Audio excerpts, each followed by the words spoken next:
ఉద్యోగం వచ్చింది, ఖాళీ లేదు. ఏదో ఒక చర్చికి వెళ్ళాలి, మరీ ఉద్యోగం పేరు చెప్పి చర్చికి పోయి వెళ్ళకపోతే బాగోదని నేను కొత్తగా రాజమండ్రి ఉద్యోగం వచ్చింది, ర్యాపిడ్ ఫోర్స్లో పనిచేస్తున్నాను. ఆ రోజు సండే వెళ్ళి కూర్చున్నాను. ఏమైనా వాక్యం చెప్తానంటే దరిద్రం ఏంటంటే ఆ రోజు పాస్టర్ గారు రాలేదు. ఎవరో వాక్యం చెప్తారు కదా, ఎవరో ఒకటి చెప్పింది విందాంలే అంటే పాస్టర్ రామ్ గారు చెప్తున్నారు ఆ రోజు వాక్యం. సర్లే పాస్టర్ రామ్ గారు అయితే ఏముంది, వాక్యం చెప్తారులే విందాం అనుకుంటే ఆవిడ చెప్తుంది. వాక్యం చెప్పలేదు, అలా అమ్మాయి పట్టి కొరకు ప్రార్థించారు, పట్టి కొరకు బాధపడ్డారు, పట్టి కొరకు చెప్పారు. మొత్తం మీద పట్టి దొరికి అరగంట చెప్పిందండి పట్టి కోసం.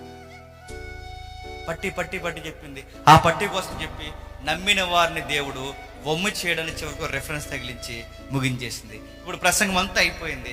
ఎంఆర్ వాళ్ళు వచ్చారు, పెద్ద ఎంప్లాయీస్ వచ్చారు, పెద్ద చర్చలు అండి, అందరూ వెళ్ళిపోయారు.